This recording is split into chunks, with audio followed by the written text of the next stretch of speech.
حکمت دی، اس کو خیر کثیر عطا کی۔ علم دو کو عطا کیا اللہ تعالیٰ،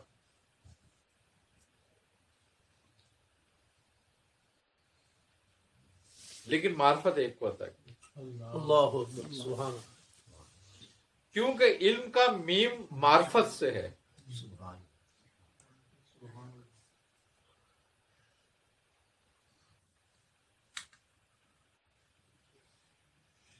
علم دو کو عطا کیا مگر معرفت ایک کو عطا کی۔ اسی لیے اس معرفت کی وجہ سے آدم علیہ السلام نے فوراً فرمایا ربنا ظلم، اور شیطان کو وہ عطا نہیں ہوئی تھی، وہ اس میں متکبر ہو گیا۔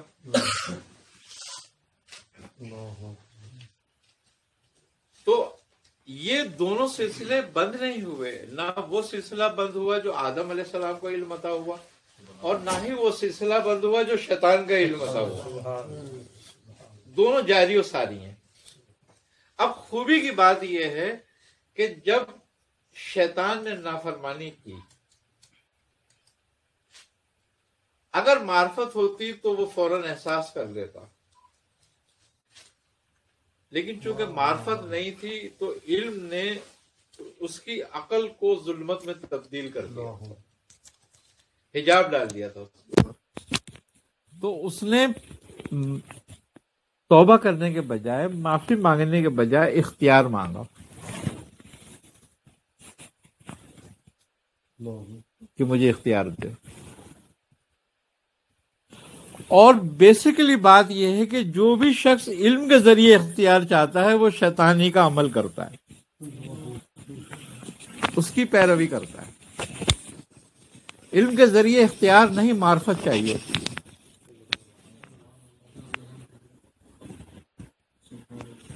جب شیطان نے اختیار مانگا تو رب نے فرمایا کہ تجھے دیا، تو اس نے کہا میں اس تیرے بندوں کو گمراہ کروں گا۔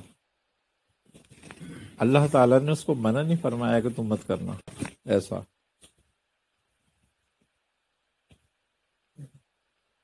اگر قدرت رکھتا تھا، اگر اللہ تعالیٰ کہتا کہ نہیں کرے گا تو نہیں کر سکتا تھا پھر، لیکن اس کو منع نہیں کیا، بلکہ اس کے بارے میں فرمایا کہ ٹھیک ہے تو کر، مگر جو میرے بندے ہیں وہ تیری دسترس سے باہر ہوں گے۔ اب میرے بندے کون لوگ ہیں؟ اب اصل بات یہ، بندے تو سارے اللہ کے ہیں نا، کتنی خلق ہے۔ کافر اور مومن تو ہمارا مسئلہ ہے،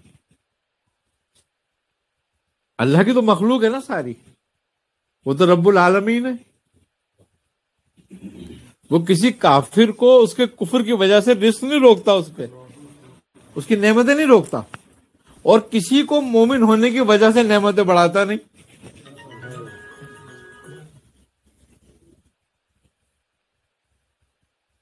تو اب اس کے بندے کون ہیں جن کو اس نے یہ کہا کہ میرے بندوں پہ؟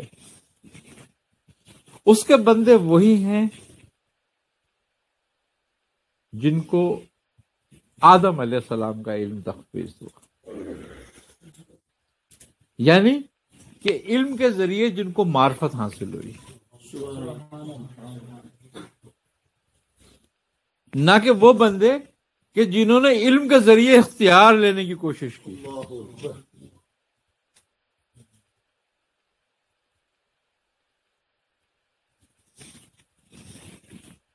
اللہ نے آدم علیہ السلام کو فرمایا کہ یہ زمین پہ میرا خلیفہ ہوگا، تو جب وہ کسی کو نائب بناتا ہے تو کیا اس کو اختیار نہیں دے گا؟ اب یہاں یہی فرق ہے کہ ایک مانگنا اور ایک دینا۔ مانگنے والے کو عقل نہیں ہے کہ یہ میرے لیے زہر ہے یا تریاک، لیکن دینے والا جانتا ہے کہ زہر ہے یا تریاک۔ تو وہ جب تمہیں اختیار دیتا ہے تو تریاک کر کے دیتا ہے، اور جب تم مانگتے ہو تو زہر مانگتے ہو، اسی لیے دیتا نہیں۔ کیوں؟ کہ جب تک تمہیں معرفت نہیں ہو جائے، جب تک اختیار تمہارے لیے زہر کا کام کرے گا۔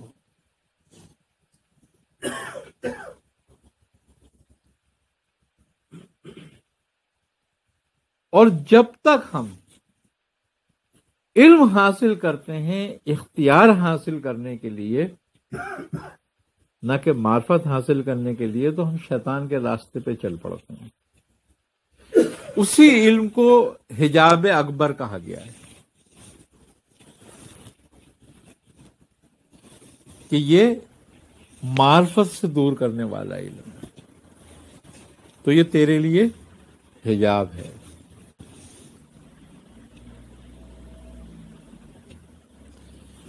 وہ علم ہمارے لیے کام کا ہے جو ہمیں معرفت کرائے۔ اب معرفت کیا ہے؟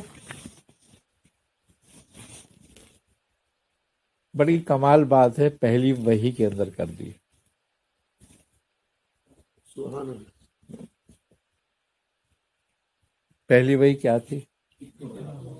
بسم ربک الذی خلق خلق الانسان من علق۔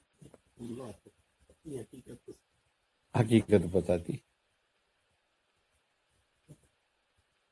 انسان اپنی حقیقت سمجھے، کہ انسان اپنی حقیقت کو جانے، اسی لیے کہا کہ تم اپنے نفسوں میں غور کرو۔ مقصد یہ ہے کہ اگر تیری کوئی حیثیت ہے تو وہ یہ ہے کہ تو ایک خون کی پھٹکی سے پیدا کیا گیا، اللہ اکبر۔ مگر تیرا عروج کس میں ہے؟ اپنے رب کے نام کے ساتھ۔ سبحان اللہ، سبحان اللہ، سبحان اللہ۔ بسم ربک الذی اکرم، سبحان اللہ۔ تیرے رب کے نام کے ساتھ تیری عزت، تیری تیری عزت، اکرام ہے۔ ورنہ تیری حالت ہی ہے۔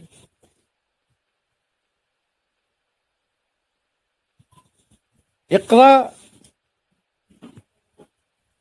بیسیکلی ہم جو لیتے ہیں، جو شرعی تفاسیر علماء کی اس کی، وہ کہتے ہیں پڑھیے، علماء ظاہرین۔ لیکن اہل طریق اور صوفیہ کے نزدیک اقرا کے معنی مزین کرنا ہے۔ سبحان اللہ، سبحان اللہ، سبحان اللہ۔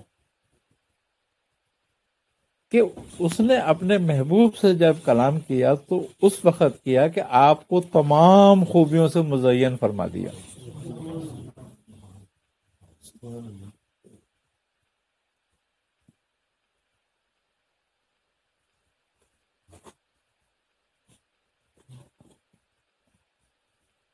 حضرت جبرائیل نے نبی کریم صلی اللہ علیہ وسلم سے کتنی مرتبہ فرمایا تھا اقرا؟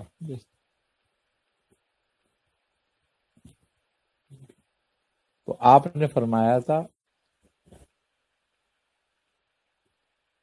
انا لا قاری، میں پڑھا ہوا نہیں ہوں۔ 3 دفعہ آپ نے فرمایا تھا، تیسری دفعہ انہوں نے آپ کو پکڑ کے معانقہ کیا تھا۔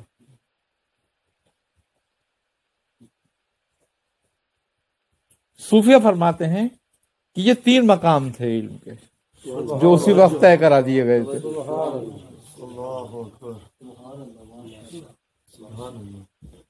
حجاب ملکوت، حجاب جبروت اور حجاب لاہوت ختم کر دیے تھے۔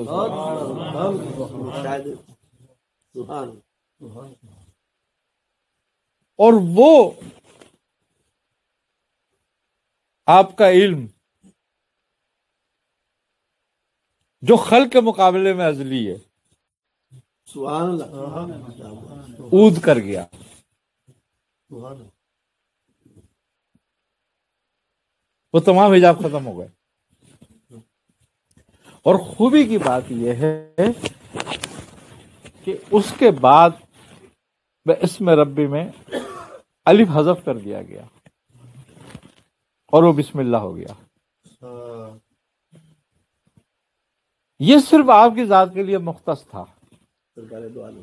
ہاں، کیونکہ الف علو مقام کے لیے اور مراتب کے لیے تھا، وہ طے ہو گئے سبحان اللہ. تو اس کو حذف کر دیا. اب کسی کے لیے نہیں ہے. سبحان اللہ. سبحان اللہ. سبحان اللہ. تو جب ہم علم معرفت کے لیے حاصل کرتے ہیں نا، تو پھر کائنات کے حجاب اٹھتے ہیں اور راز کھلتے ہیں. اور جب تمہیں معرفت اپنے نفس کی ہوتی ہے سب سے پہلے، تو تم اختیار بھول جاتے ہو اور پھر تم عاجزی پہ آ جاتے ہو. اپنے نفس کی حقیقت معلوم ہو جاتی ہے.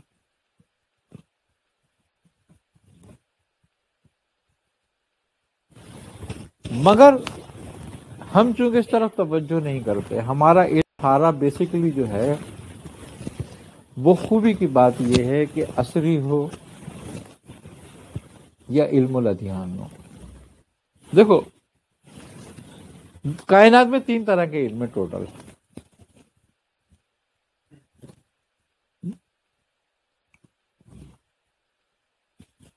علم الادیان، علم الابدان اور علم الارضیان، یعنی کہ جس کو آپ سائنس کہتے ہو، کائنات کا علم، اشیاء کا علم. علم الابدان میڈیکل سائنس، اور علم الادیان شریعت اور فقہ. اب ہر چیز کی ایک اساس ہے.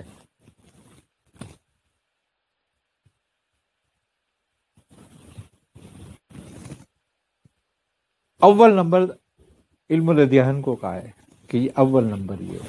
کیوں کہ یہ تجرباتی نہیں ہے. علم الارضیان تجرباتی ہے، علم الابدان تجرباتی ہے، لیکن یہ تجرباتی نہیں ہے، یہ الہامی ہے. اس لیے اس کا مقام سب سے بڑا ہے.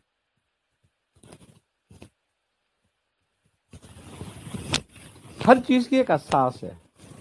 اساس سمجھتے ہوں گے کہ جیسے کہ بادام کا درخت ہے تو اس کی اساس اس کا پھل ہے، بادام ہے. اور بادام کی اساس جو ہے وہ اس کا تیل ہے.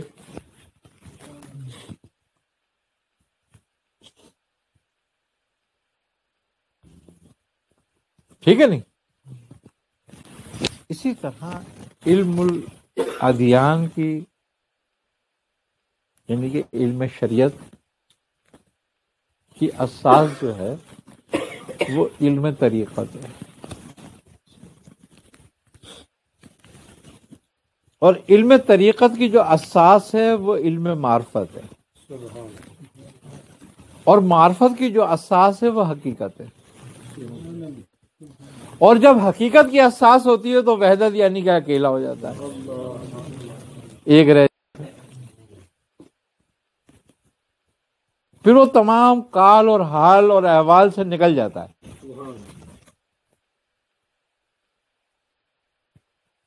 جس کو ہم وحدت الوجود کہہ دیتے ہیں.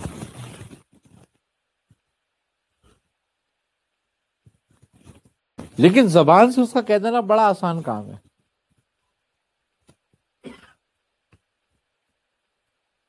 اب گویا وحدت الوجود کیا ہے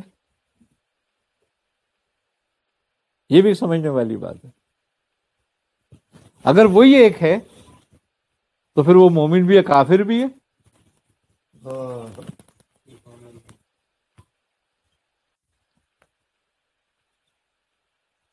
تو کوئی تفریق ختم ہو گئی ساری. وحدت کا تو معنی یہی ہو گیا نا، وحدت الوجود کا، کہ ایک ہی وجود ہے بس.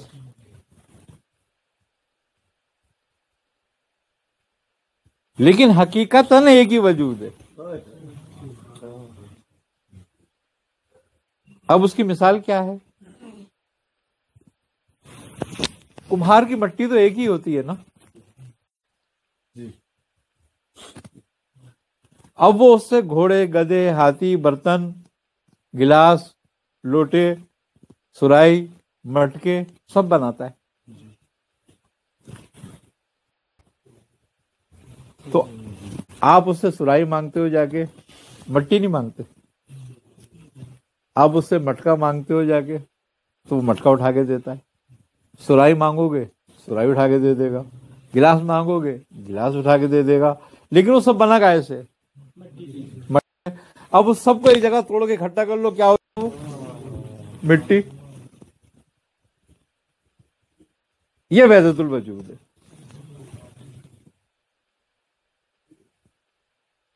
کہ ذات میں ایک، صفات میں الگ الگ، افعال الگ الگ. باقی سب جو ہے اس کو خیال کہیں گے. باقی تو کچھ ہے ہی نہیں نا.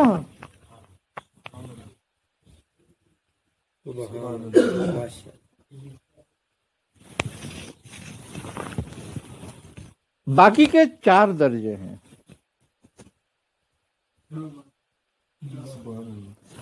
ذرہ کثیف، ذرہ لطیف، روح کثیف، روح لطیف. جو کثافت میں گئی وہ غفلت میں گئی، اور جو لطافت میں گئی وہ حضوری میں گئی. جو حضوری میں گئی وہ مومن ہو گئے، جو کثافت میں گئے وہ کافر ہو گئے.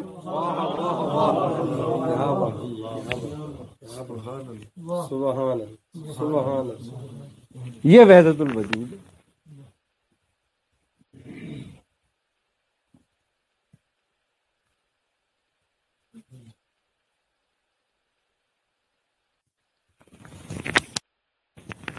اب بات کیا ہے؟ وہ کہتا ہے کہ لقد حق القول علی اکثرہم فہم لا یؤمنون.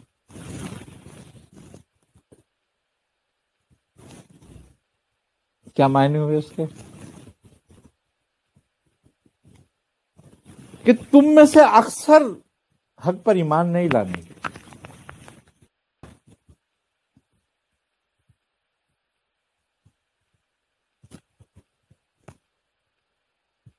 اب اس کے 2 گروہ ہیں، یہ 2 طرف ہیں. ایک کفر حقیقی اور ایک کفر غیر حقیقی. کفر حقیقی میں کون مبتلا ہے؟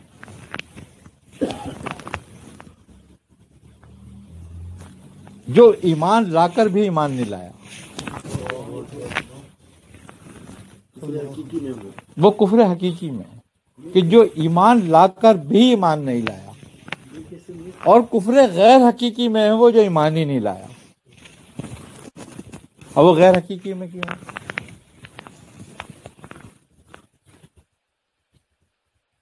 وہ غیر حقیقی میں اس لیے ہے کہ وہ کبھی بھی ایمان لا سکتا ہے.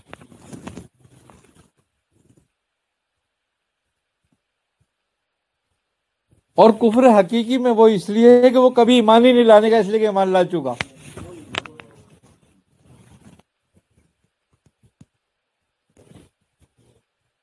اس کو سہل فرمائیں، آسان میں وہی بتا رہا ہوں. سورہ ماؤن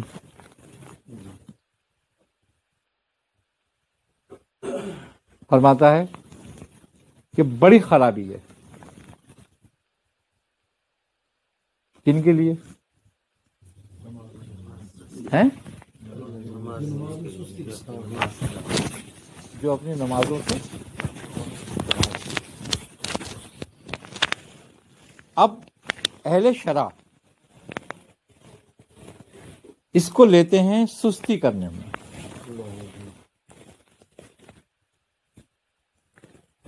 اور اہل طریقت اس کو لیتے ہیں غیر حضوری نماز میں، کہ جن کی نماز میں حضوری نہ ہو۔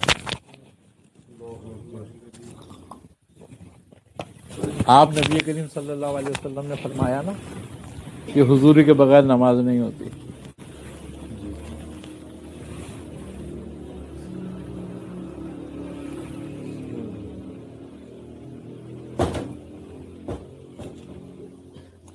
اب حضوری کیا ہے؟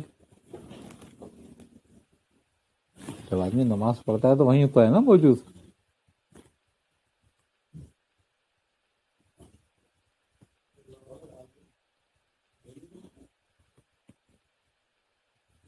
حضوری ہے علی کرم اللہ وجہ کے تیر لگا، بڑی تکلیف آپ کے پیر میں، آپ ہاتھ نہیں لگانے دیتے کہ پیر میں ہاتھ، کسی کو پیر میں ہاتھ نہیں لگانے دے رہے، تو صحابہ کرام نے کہا اے علی کیسے نکلے گا، پھر آپ ہاتھ بھی نہیں لگانے دیتے ہیں، آپ نے مجھے بہت تکلیف ہوتی ہے۔ آپ رسول اللہ صلی اللہ علیہ وسلم نے فرمایا کہ ابھی مت ہاتھ لگاؤ، جب علی نماز میں کھڑے ہوں پھر نکال دیں گے۔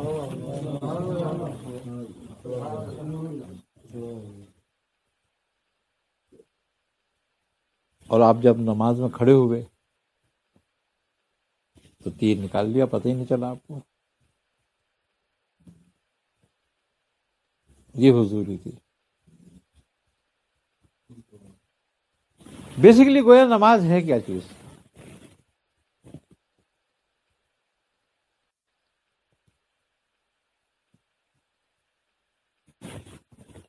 الصلاۃ معراج المومنین، کہ نماز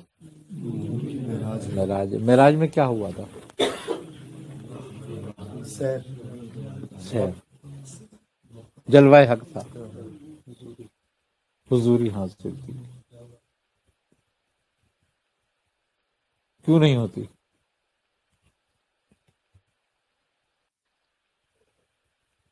اب اگر کسی سے بولو تو ایسی نماز کیوں نہیں پڑھتا، تو کہتا تیرا دماغ خراب ہے بھائی، میں نماز تو پڑھتا ہوں نا، قبول کر لے گا وہ؟ الہاکم التکاثر حتی زرتم المقابر، کیا معنی ہے اس کے؟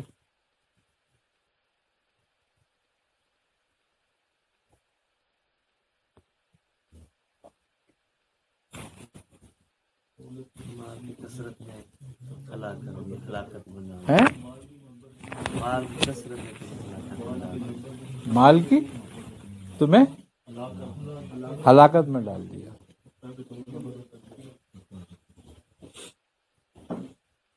یہاں تک کہ تم قبروں میں پہنچ گئے، تو تمہارے دل کیسے ہیں؟ قبریں ہی ہیں یہ، اور اس میں ہے کیا؟ صرف مال کی محبت۔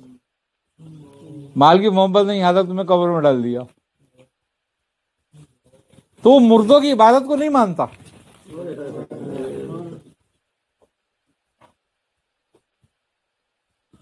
جب وہ مردوں کی عبادت کو مانتا ہی نہیں ہے تو ساہو نہیں ہے۔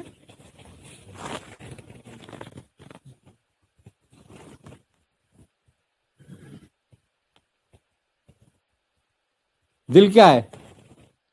کس کا گھر ہے؟ اللہ کا گھر، بنایا ہوا قبر ہے۔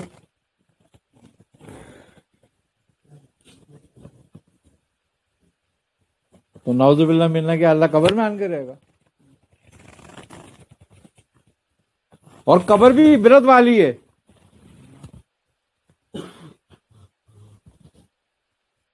ایک قبر وہ ہوتی ہے جس پہ زمین کو فخر ہوتا ہے، فخر کرتی ہے زمین جس پر۔ کیوں؟ کہ وہ جز زمین کو پر نور کر دیتا ہے، اس کو خاک سے نور میں تبدیل کر دیتا ہے، وہاں انوارات کی بارش ہونے لگتی ہے۔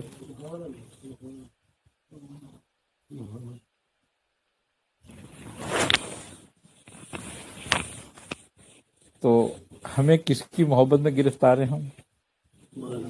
مال کی. تو اس محبت نے تمہارے دلوں کو قبر بنا دیا،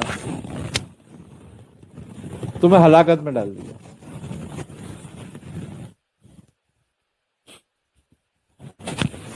تم اس کو یہی سمجھتے ہو قبرستان والا ہے ہلاکت.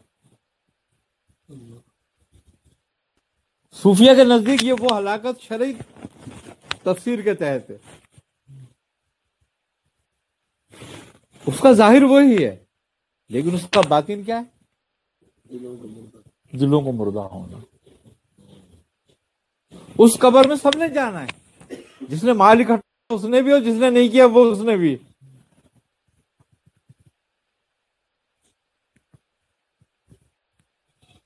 لیکن کون اندھیری قبر کے ساتھ گیا اور کون قبر میں اس اندھیری قبر کو نور میں تبدیل کر کے خدا کا گھر بنا کر گیا.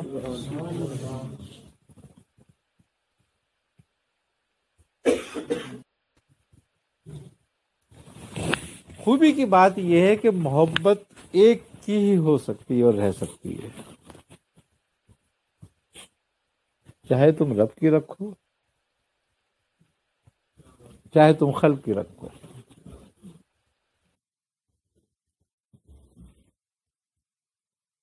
اگر رب کی رکھتے ہو تو اس سے منہ موڑنا پڑے گا، اور اس کی رکھتے ہو تو اس سے منہ موڑنا پڑے گا. تو اکثر ہمارے یہاں کون لوگ ہیں جو رب سے منہ موڑے میں، خلق کی طرف منہ کیے میں؟ تو تم میں سے اکثر ایمان نہیں لانے کے.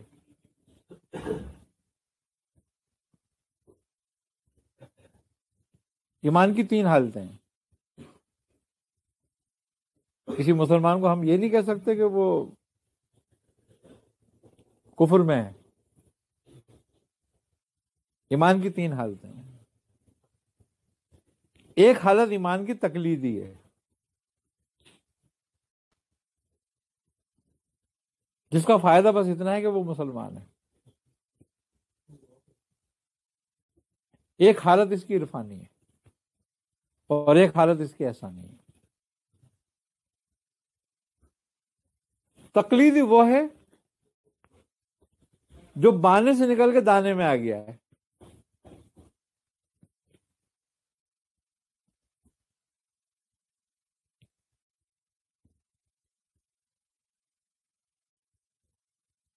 کیوں؟ کہ تو نے اس کا کلمہ پڑھ لیا ہے جو شفاعت کرنے والا ہے.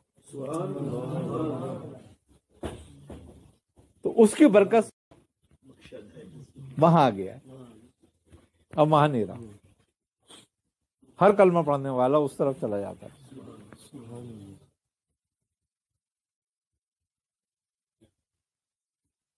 لیکن وہ تجھے صرف وہاں رکھنا نہیں چاہتا. وہ کہتا ہے تو عرفانے میں آ، بس سابقون سابقون میں. پھر کہتا ہے اس سے آگے بڑھ، احسانی میں آ، اولئک کا مقربون میں.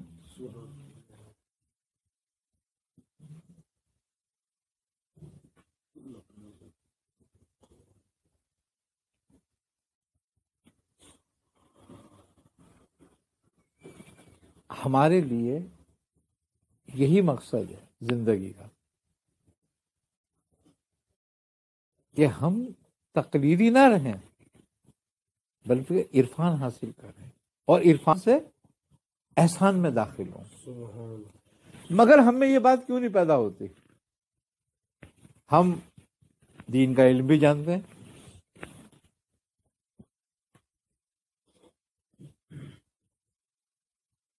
لیکن پھر بھی نہیں ہوتی. یہ بات پیدا کیوں نہیں ہوتی؟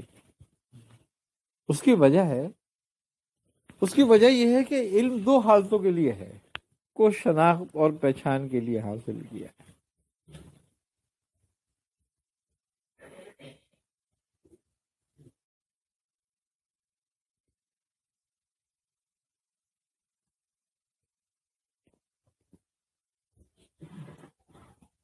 اگر دنیا کے لیے حاصل کیا ہے تو زمین میں دھسا دیا جائے گا، اور رب کی پہچان کے لیے حاصل کیا ہے تو عرش پہ لے جایا جائے گا۔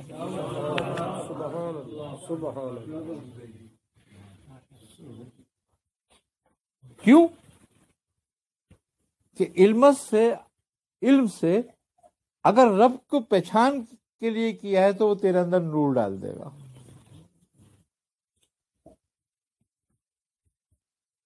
تیرے قلب میں نور آ جائے گا، یہ نورانی ہو جائے گا، اور نور کا تعلق نور سے جڑ جائے گا، تو نور عرش پہ ہی ہے نا، تجھے لے جائے گا۔ اور اگر تو نے دنیا کے لالچ میں سیکھا ہے اور تو دنیا میں مبتلا ہو گیا اس کو حاصل کر کر،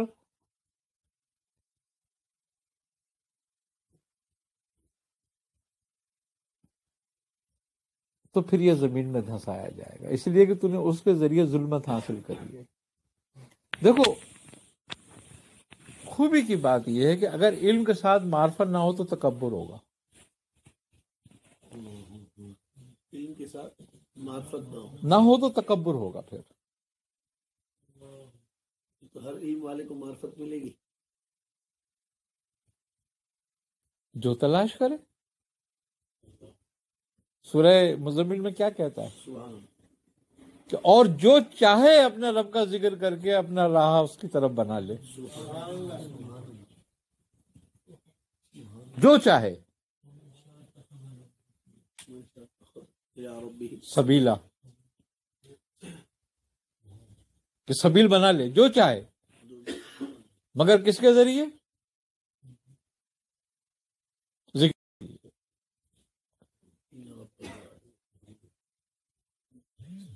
جو چاہے بنا لے، تو اس کا مطلب یہ ہے کہ جب اس نے یہ کہا کہ جو چاہے بنا لے تو وہ سب کو بنانا چاہتا ہے۔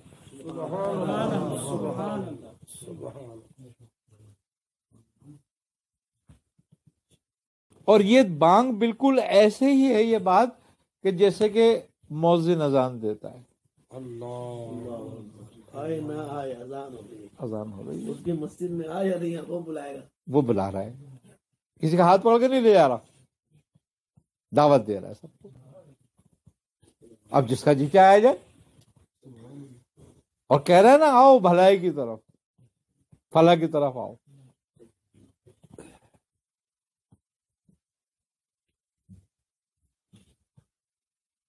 اب جو چلا گیا اس نے حاصل کر لی، جو نہیں گیا، اب کوئی یہ تو نہیں کہہ سکتا کہ میں نے اذان نہیں سنی تھی، اذان ہوئی نہیں تھی، کہ بلایا تو تھا نہیں مجھے، میں کیوں جاتا؟ تو بلا رہا ہے، دعوت دے رہا ہے۔ ایسے ہی بالکل مثال اس کی ہے کہ جو چاہے آ جائے۔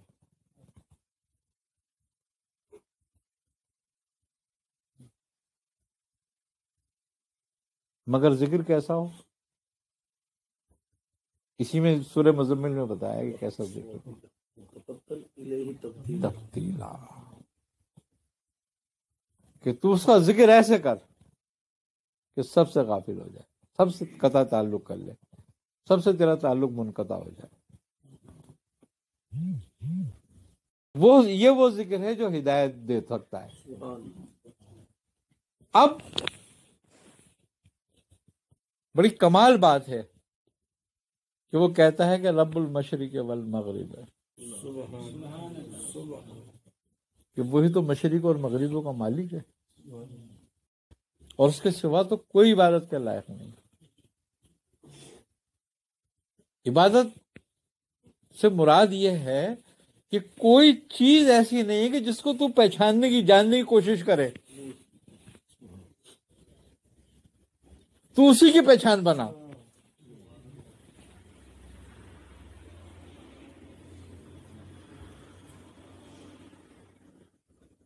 کہ وہ تیرا بہترین کارساز ہے۔ یہ مقام توکل ہے، یعنی کہ یہ بات اس بات پر ہے کہ تو اس کا ذکر ایسے کر کہ سب سے تعلق قطع کر لے۔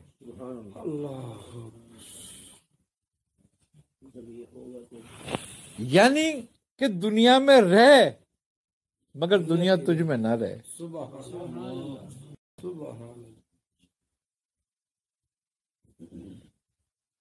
یہ ہمیں یہ بات بتاتی ہے کہ اس پہ بھروسہ کر لے. ہم رزق حاصل کرنا چاہتے ہیں مگر رازق سے نہیں، تدبیر سے. دوبارہ فرمائے گا. ہم رزق حاصل کرنا چاہتے ہیں مگر رازق سے نہیں، رازق سے. اپنی تدبیر پر بھروسہ. اپنی تدبیر پہ بھروسہ کرتے ہیں.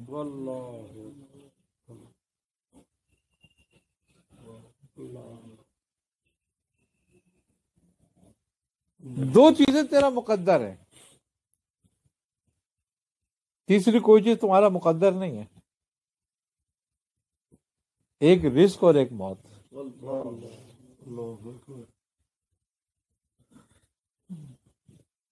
تم موت سے بچنے کے کتنے جتن کرتے ہو؟ کون مرنا چاہتا ہے؟ ہر آدمی موت سے بچنے کے جتن کرتا ہے، روز اسپتال میں بیٹھا رہتا ہے. کائے کے لیے؟ کہ مروں نہ. بچتا ہے؟ نہیں بچتا، وہ آ کر ہی رہتی ہے. تو جیسے موت تیرے تعاقب میں وہ کر ہی رہے گی، تو کتنا بچ ایسے ہی رزق تیرے تعاقب میں ہے، وہ تجھے مل کر ہی رہے گا چاہے کچھ بھی کر.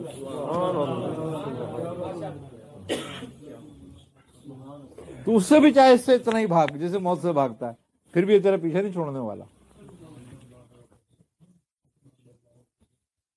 تو دو چیزیں تیرا مقدر ہیں جو ہر حال میں ہیں، اور انسان کو دو چیزوں سے خوف ہے. مال کی کمی سے اور مرنے سے خوف. مرنے سے خوف. جس کو یہ خوف نکل جاتا ہے اسی کے لیے کہا ہے کہ لا خوف علیہم. نعرہ تکبیر، نعرہ رسالت، نعرہ رسالت. میاں حضور، میاں حضور، جو ان دو میاں خوفوں سے حضور. آزاد ہو جائے وہی ہے الا ان اولیاء اللہ لا خوف علیہم. سوالات میں تھوڑے سے ان کے ہاں. دلوں میں. تو بیسک علم روحانیت کا یہی ہے خوف سے مطلب کہ اپنے آپ کو اس خوف سے نکال، ایک موت کے خوف سے اور ایک رزق کے خوف سے. اسی لیے نبی کریم صلی اللہ علیہ وسلم فرماتے ہیں کہ مر جاؤ مر جانے سے پہلے موت ہو. جب تو مر جائے گا مرنے سے پہلے تو موت کا خوف ختم ہو جائے گا اور رزق کا خوف ختم ہو جائے گا. مردے کو رزق چاہیے ہوتا ہے؟ نہیں چاہیے ہوتا. اسے خوف نہیں ہوتا رزق کا کہ یہ مجھے دفنا کے آ رہے ہیں تو وہاں روٹی کون دے گا. تو جس نے اپنے آپ کو اپنے رب کے حوالے کر دیا گویا وہ مر گیا، اس کا ارادہ ختم ہو گیا. مردے کا ارادہ ہی تو ختم ہو جاتا ہے، اور کیا ختم ہوتا ہے؟ ولی وہ ہوتا ہے جو اپنے ارادے کو اپنے رب کے تحت کر دیتا ہے، وہ اپنے ارادے سے مر جاتا ہے. اور جب وہ اپنے ارادے سے مر جاتا ہے تو رب اس کا اپنے ارادے سے کو زندہ کر دیتا ہے. ہمیں یہاں پہ رب بمانا مربی بھی لے سکتے ہیں، شیخ بھی لے سکتے ہیں، کیونکہ جب تک ایک سالک ایک مرید شیخ کے ہاتھ پر نہیں مرے گا تو وہ آگے کسے مرے گا. دیکھو قرآن ہی کہہ رہا ہے سوال کا ہوگا کہ یا ایھا الذین آمنوا،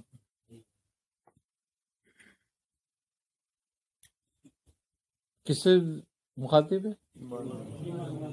اے ایمان والو اللہ سے ڈرو اور اس کے راستے میں وسیلہ تلاش کرو اور اس میں مجاہدہ کرو تاکہ تم فلاح پاؤ. کس کو کہہ رہا ہے؟ ایمان والا تو کتاب پہ بھی عمل کر رہا ہے، شریعت پہ بھی عمل کر رہا ہے، دین کے احکام پر بھی عمل کر رہا ہے، تبھی تو ایمان والا ہے. بے شک. جب وہ ان ساری ظاہری چیزوں پہ عمل کر رہا ہے جبھی تو ایمان والا ہے. تو اب اس کو کون سی فلاح کی ضرورت پڑ گئی؟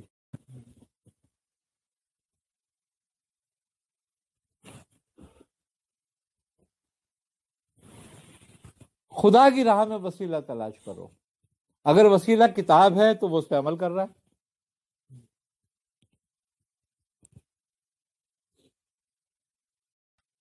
اگر وسیلہ شریعت ہے تو وہ اس پہ بھی عمل کر رہا ہے.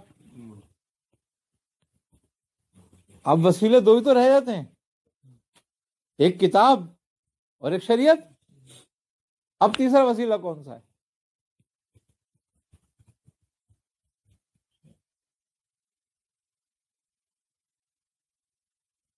تیسرا وسیلہ جو ہے وہ صاحب کتاب ہے.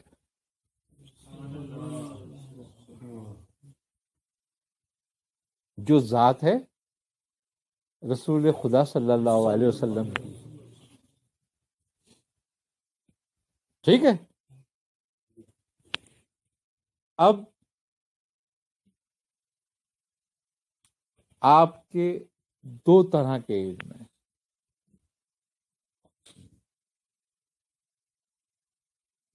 ایک علم ظاہری اور ایک علم باطنی. یعنی کہ ایک سینے کا علم اور ایک قلب کا علم.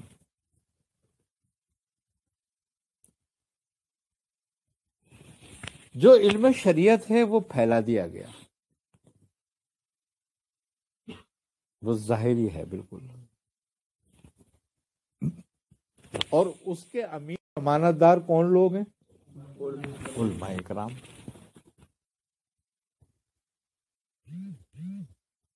مگر وہ جو قلب کا علم ہے اس کے بارے میں اللہ تبارک و تعالیٰ کیا فرماتا ہے ان سے؟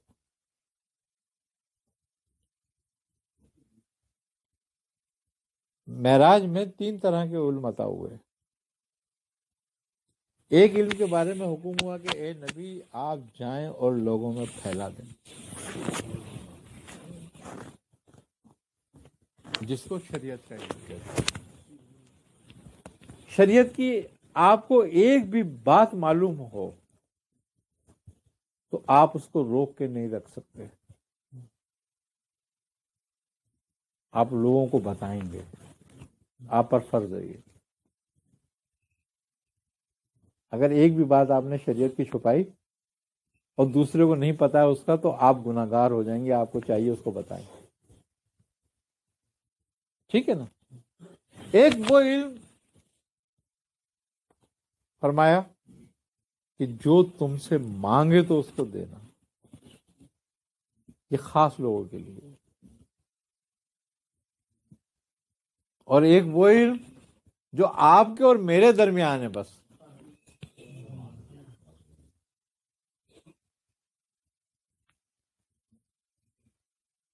اب وہ جو مانگے اس کو دینا، تو وہ سلسلہ طریقت بنا. اور وہ سلسلہ طریقت کے اہل طریق لوگ قلب سے قلب میں داخل کرتے ہوئے نیچے تک آ گئے. وہ وسیلہ ہیں.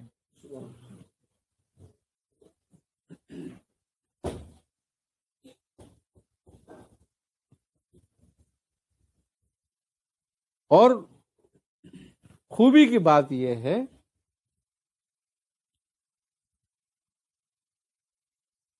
کہ ظاہری علم ظواہر سے لوگ ہیں،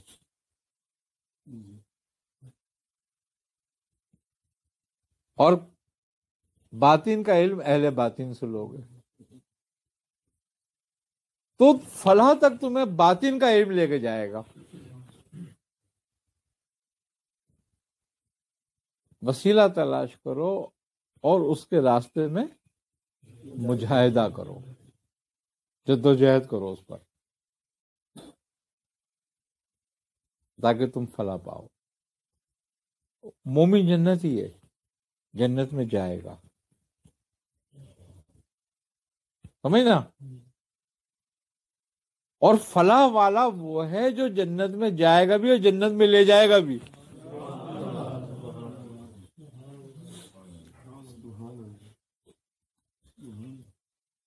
ایمان والا تو خود چلا جائے گا جنت میں. لیکن فلاں والا جنت میں خود نہیں جائے گا بلکہ لے کے جائے گا پہلے. جیسے کہ شیخ عبد القادر جیلانی رحمۃ اللہ علیہ فرماتے ہیں کہ قسم ہے اس ذات کی کہ جس کے ہاتھ میں میری جان ہے، میں اس وقت تک جنت میں قدم نہیں رکھوں گا جب تک میں اپنے ایک ایک مرید کو نہیں لے جاؤں گا.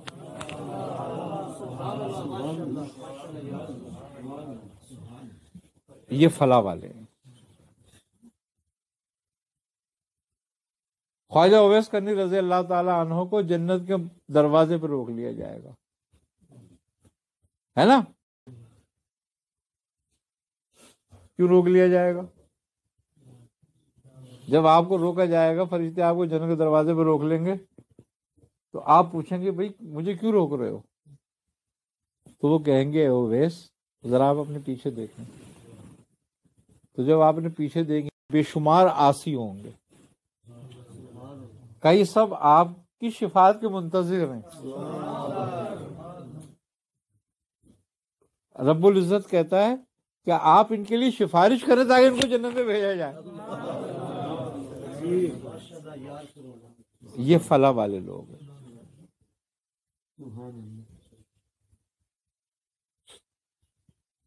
تو ہمیں چاہیے کہ ہم ایمان لائے ہیں تو فلاح بھی حاصل کریں.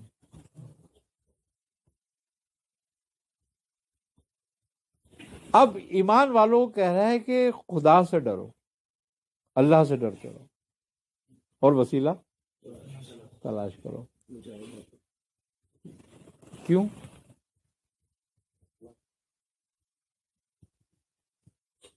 اہل ایمان جن کے ایمان تقلیدی ہو جائیں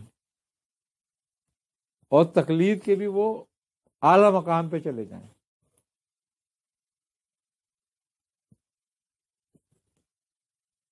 ان کے قلب میں بیماریاں رہتی ہیں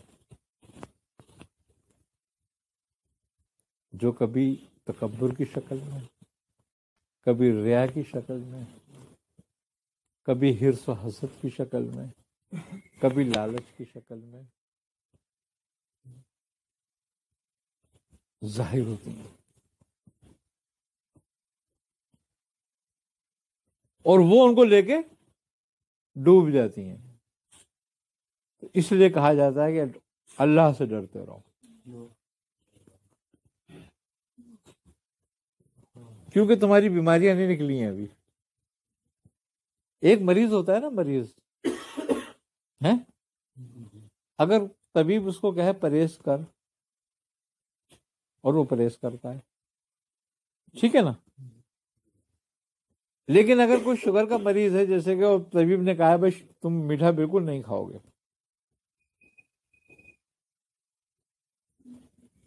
لیکن وہ کہتا ہے چلو ٹھیک ہے میں میٹھا ڈائریکٹ تو نہیں کھاؤں گا، انڈائریکٹ کچھ کھا لوں. جب وہ انڈائریکٹ کچھ کھاتا ہے تو شوگر بڑھتی ہے. گلوکوز اپنا کام کرتا ہے نا اندر، اور شوگر بڑھ جاتی ہے. وہ تو کہتا ہے میں نے میٹھا تو کچھ کھایا نہیں تھا، ایسا شوگر کیسے بڑھ گئی؟ اب کھجور کھائے بولے اس میں چینی تو نہیں ہوتی، لیکن شوگر بڑھ گئی کیونکہ گلوکوز نے اپنا کام کر دیا. اس لیے کام کر گیا کہ وہ بیماری تھی.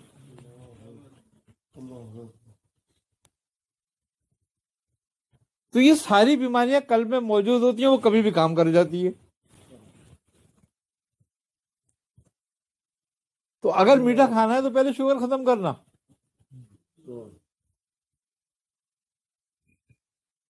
تو جب تک ہم اپنے قلب کی بیماریاں ختم نہیں کرتے، جب تک ہم فلاح میں نہیں آتے. اب قلب کی بیماری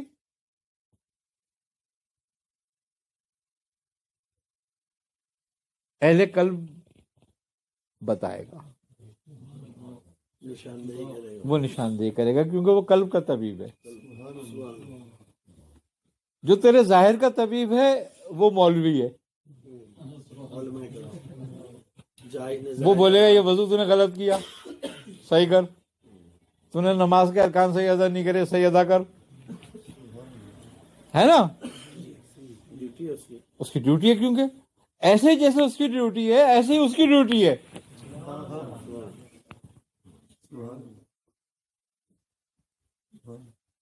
وہ بتائے گا تو نے زہارت تو کر لی مگر تیرا دل ابھی کافر ہے، یہ ناپاکی ہے، ابھی اس کو پاک کر پہلے. تو یہ بات ہے، اسی لیے وسیلے کی ضرورت ہے، کسی ہادی کی ضرورت ہوتی ہے. یہ ہے کہ بندگی جو ہے یہ اللہ اور بندے کے درمیان حجاب اعظم ہے. یہ کس اعتبار سے کہ بندگی حجاب اعظم ہو جائے؟ یہ مقام میں معرفت ہے، یہ عارف کا مقام ہے. وجہ کیا ہے؟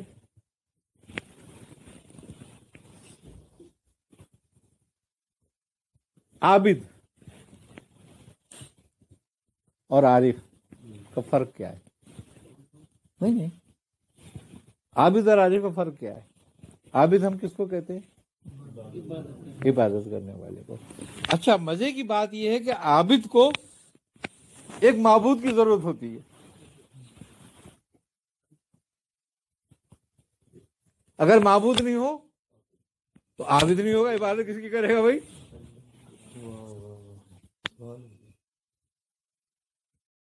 لیکن عارف کو رب کی ضرورت نہیں ہے، اس لیے کہ وہ اپنا رب آپ ہے، وہ معرفت اس کی جان چکا ہے کہ رب کہاں ہے.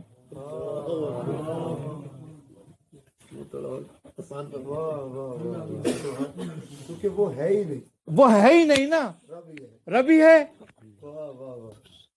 تو عارف محض عدم ہے.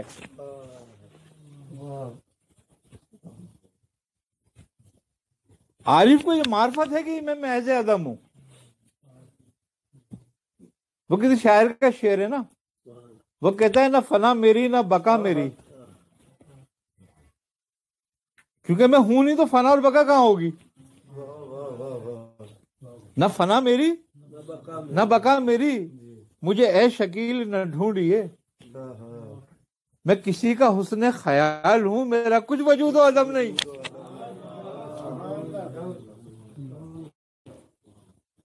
کس نے چاہا تھا کہ میں جانا جاؤں؟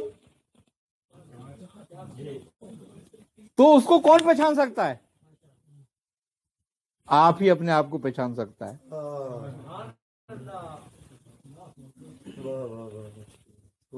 جب اس مقام میں آ جاتا ہے نا تو پھر بندے کی حجاب ہو جاتی ہے. جب تک معرفت نہیں جائے گا یہ بندگی اس کے لیے حجاب ہی ہے، حجاب ہی رہے گی. کبھی کیونکہ عابد دو ہی سے نہیں نکلتا نا، دو میں رہتا ہے، دو میں رہے گا نا، ایک میں ہوں اور ایک تو ہے، تیری عبادت کرو. اور سب سے بڑا مشرک ہے،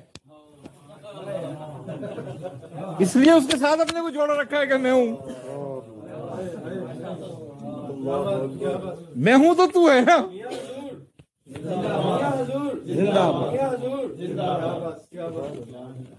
عارف کی نظر میں عابد مشرک ہے.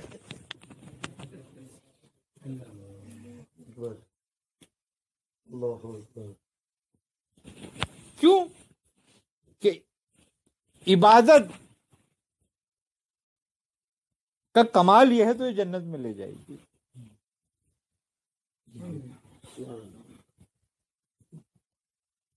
عبادت کا کمال جنت میں لے جائے گی، ٹھیک ہے نہیں؟ لیکن معرفت کا کمال یہ ہے کہ تجھے رب تک لے جائے گی. اب عبادت تجھے ہر حال میں غیر کی طرف لے جا رہی ہے. جنت غیر ہی ہے.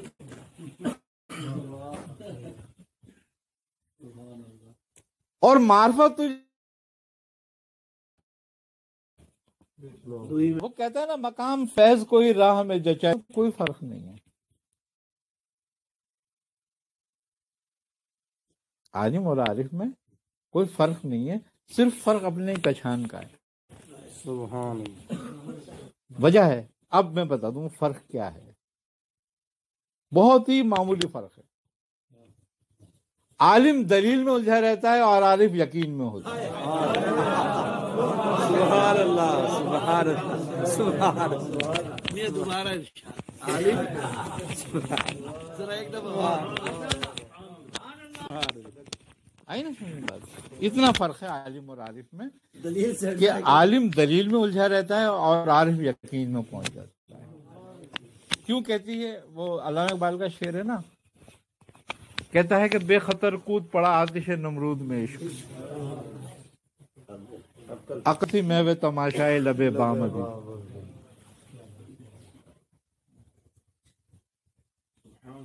کیونکہ عارف عاشق ہوتا ہے، اور عشق اور محبت میں فرق ہے. دونوں ایک ہی معنی میں آتے ہیں نا، لیکن کمال فرق ہے دونوں میں. ایک مشرک ہے، ایک مومن. صاحب محبت مشرک ہے اور صاحب عشق مومن ہے. کیوں؟ کہ محبت 4 الفاظوں سے مل کر بنی ہے، 4 حرفوں سے ہے نا. میں، میم، انتہا اس کی تا، تو، اور بیچ میں حب. تو حب کے لیے میں اور تو چاہیے، اور عشق عین ہے، ذات ہے، کچھ بھی باقی نہیں ہے. یعنی کہ عشق کے معنی ہیں کہ عین معنی ذات، شین معنی شوق، قاف معنی قیام. شوق کا ذات میں قیام ہونا عشق ہے، اور جب شوق کا ذات میں قیام ہو جائے تو سب کچھ ختم ہو جاتا ہے، کچھ بھی نہیں رہتا. کل من علیہ فان.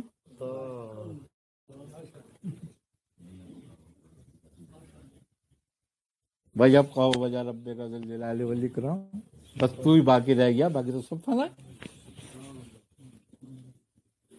وہ اس کی نظر ذات پہ ہے، بس خالی ذات باقی رہ گئی اور کچھ نہیں ہے اب. اچھا، مزے کی بات یہ ہے کہ یہ تمہارا پہلا رکن بھی یہی کہہ رہا ہے. تمہیں سب سے پہلے کیا پڑھوایا جاتا ہے؟ کلمہ. کسی کافر کو مسلمان کرنے کے لیے کیا پڑھواؤ گے تم؟ اس سے کلمہ پڑھواتے ہو نا اس کو سب سے پہلے تم. اور کلمہ کا پہلا حرف کیا ہے؟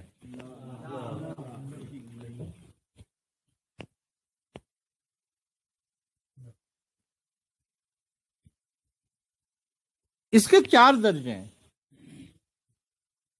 اس کا درجہ عشق شروع ہوتا ہے.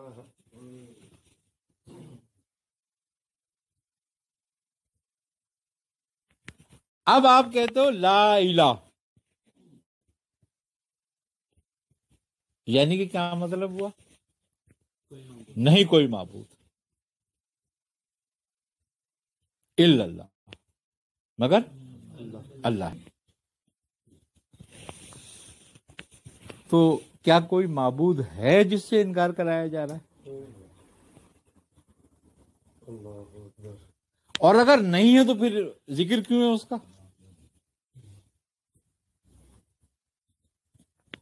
اگر کوئی معبود نہیں ہے تو پھر اس کی ضرورت بھی نہیں تھی.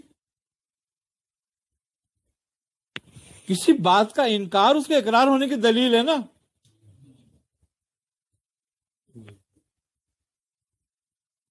ایک چیز کا وجود ہی نہیں ہے تو اس کا انکار کیا ہوگا؟ انکار اس کا ہوگا جس کا وجود ہوگا.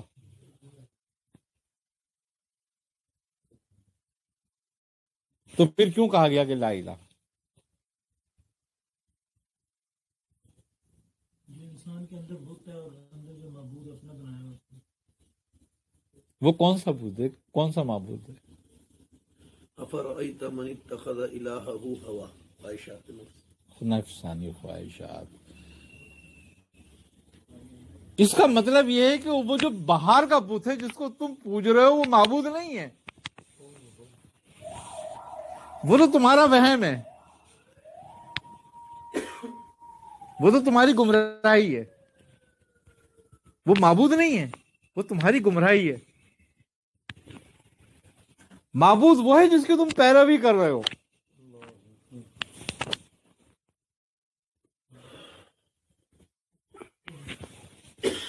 وہ کہتا ہے وَيَكْفُرُ بِالطَّاغُوتِ وَيُؤْمِنُ بِاللَّهِ، جس نے کفر کیا طاغوت کے ساتھ وہ ایمان لایا اللہ پر. طاغوت کیا ہے؟ وہ بت نہیں ہے جس کو تم مٹی کا بنا کے بیٹھ جاؤ، وہ طاغوت نہیں ہے، وہ تو مٹی ہے۔ طاغوت تو وہ ہے جس نے تم سے بنوایا ہے، وہ تمہاری خواہش۔ اب یہ معبود امکنائی ہے، اس سے نکلنے کا طریقہ، جب تک اس سے نہیں نکلو گے، تم نے زبان سے تو کہہ دیا، مگر بتاؤ ہم میں سے کون ایسا ہے جو اپنی خواہش کی پیروی نہیں کرتا؟ کون ایمان لایا؟ اب اگر کہا جائے کہ تم میں سے اکثر ایمان نہیں لانے کے، تو پھر کیا غلط ہے اس میں؟ اور خوبی کی بات یہ ہے کہ تم قبر تک نہیں لانے کے،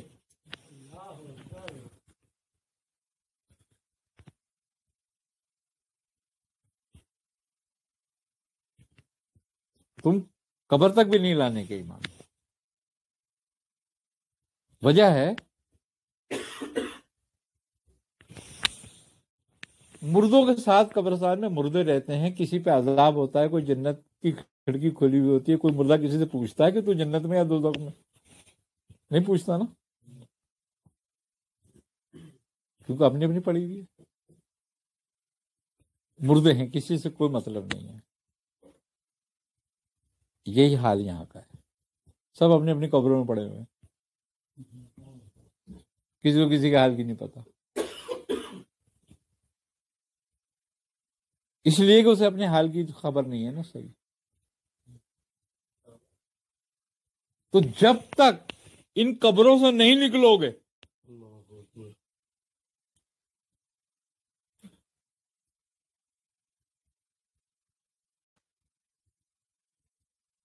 اللہ زندہ ہے نا، اور ایسا زندہ ہے کہ اس کی وجہ سے ہر چیز کو زندہ ہونے کا گمان ہے نا یہ بات؟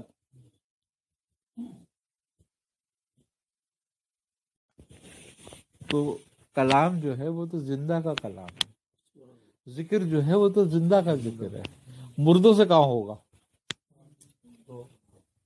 اور مردوں کا قبول کیوں کرے گا؟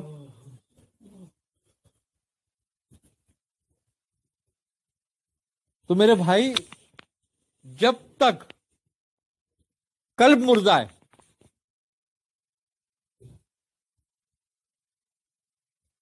اور یہ الحاق و التکاثر کی تفسیر ہے، جب تک کچھ نہیں ہے، مردہ کسی سے عشق نہیں کر سکتا، کسی سے محبت نہیں کر سکتا،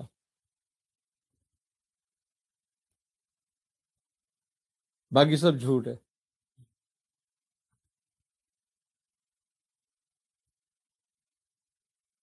انسان سحر عظیم میں ہے، کیا؟ اس طلسم کو توڑنا ہوتا ہے، مگر اس طلسم کو وہ توڑتا ہے جس کے پاس اس کا اینٹی منتر ہوتا ہے۔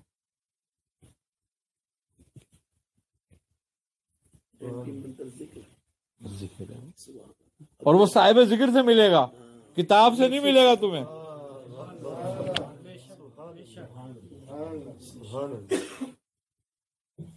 کیوں کہ اس کا تار چڑھاؤ کو وہ جانتا ہے، ہاں کہ منتر یہ سیر کیسے ٹوٹ، اور جب وہ سیر توڑتے ہیں دیکھو نا، پھر ایک طرف بیٹھے ہوتے جنگل میں کہیں۔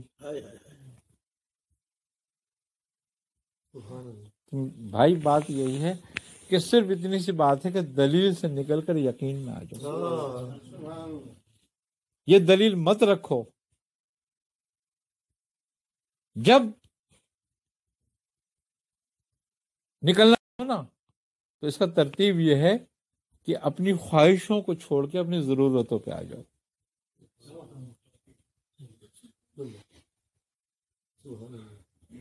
رسول خدا صلی اللہ علیہ وسلم فرماتے ہیں کہ اگر تم شادی کی طاقت نہ رکھتے ہو، نکاح کرنے کی استطاعت نہ رکھتے ہو، تو روزہ رکھا کرو۔ کیوں؟ کہ تمہاری شہوت ٹوٹے گی، قابو میں رہے گی، سمجھ نا؟ اور اگر شادی شدہ ہو تو روزے رکھنے کی ضرورت نہیں ہے تمہیں. کمال معرفت ہے اس بات میں. اس کا مطلب ہے اگر تمہاری خواہشیں بڑھ رہی ہیں، یہ طاغوت بڑھ رہا ہے تمہارا، تو اس کو ضرورتوں پہ لے آؤ.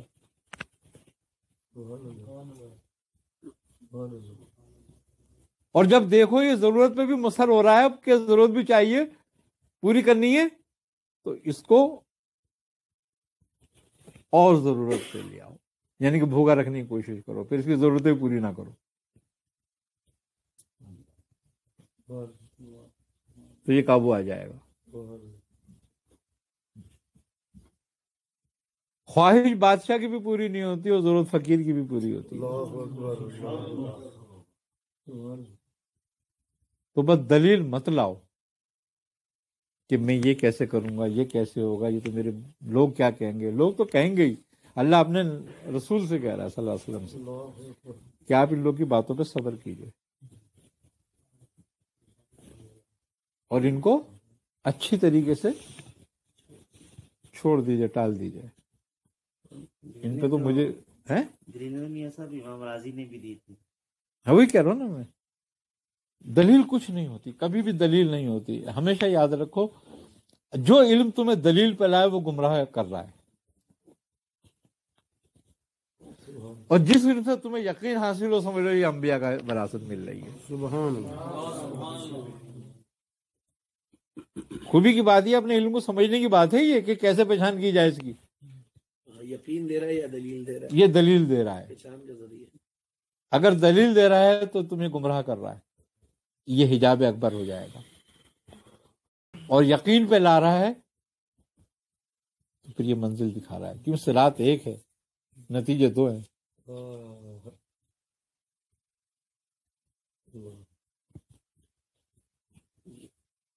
صراط ایک ہے اور نتیجے دو ہیں. اور یاد رکھو یہ بات کہ نہ کسی کا کفر مطلق ہے اور نہ کسی کا ایمان مطلق ہے، نہ گمراہی مطلق ہے نہ ہدایت مطلق ہے. موقع دیتا ہے. کب تک موقع ہے تمہارے پاس؟ جب تک تمہاری سانس سینے میں نہیں اٹک جاتی. اب وہ جس حالت میں اٹک جائے گی وہ مطلق کر دی جائے گی، پھر تو ہمیشہ کے لیے ہو گیا. اور اگر ایسا نہیں ہوتا، وہ کفر مطلق کر دیتا کافر کا اور مومن کی ہدایت مطلق کر دیتا، تو نعوذ باللہ منہا ظلم ہوتا. کیونکہ کافر تو بے اختیار ہو جاتا نا.